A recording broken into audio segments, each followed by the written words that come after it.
up on his offer of coffee. She wouldn't have to feel she was focusing on the game, and maybe they could talk about everything that was and wasn't happening between them. She watches him stop in front of a house, fingers moving across the screen's keyboard. "What are you doing?" she asks, tensing. "You're not... No. I'm just sending a message to someone else in the game." His gaze is steady on her. She forces herself to relax. "I just want to catch critters." She starts walking ahead of him. After a few moments, he catches up to her with an apologetic smile. They walk down Winding Creek Trail, the main street in the subdivision. It dead ends into a park, one with a sprawling playscape for little kids and a large pool, home of the Winding Creek Salamanders, the neighborhood youth swim team.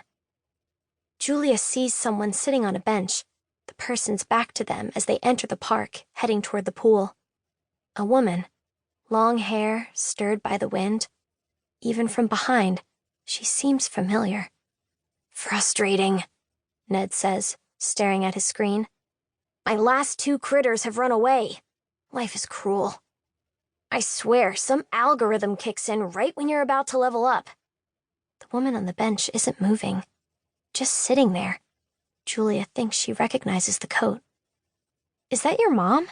Julia asks. "No. Mom was at home. I think she was." Ned stops for a second, as if he doesn't want to continue. He's staring at the figure on the bench.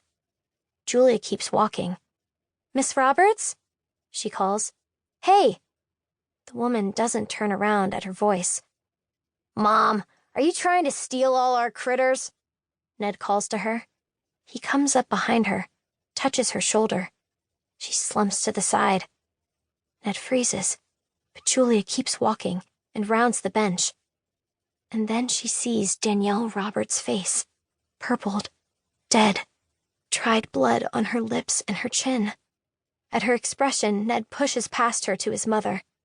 Ned screams first, the sound raw and broken, grabbing his mother and shaking her like he could will her back to life.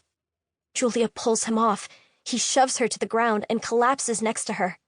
He sobs, starts screaming the word "Mom" over and over again.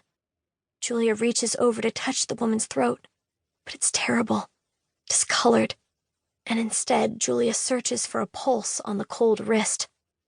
Nothing.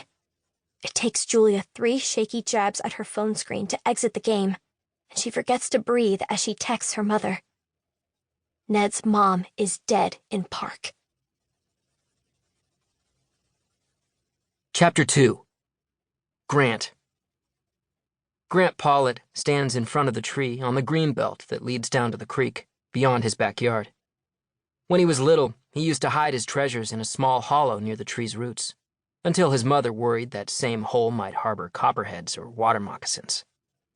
He stands there, trembling, a little scared, and not sure why. It's been a very weird morning. First, the email arrives, sent to him from a friend. The email contains a picture of his favorite football player, arms lifted in triumph after a win. The email reads, "Trust me, Grant. You want to click on this." It makes him suspicious, because a virus could hide inside a picture or a link, right?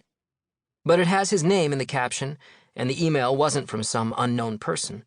It was his friend Drew's address. He bites his lip. He has heard other pictures could be hidden inside digital photos. Maybe this is Drew's way of sending him the kind of pictures your parents don't like you to have.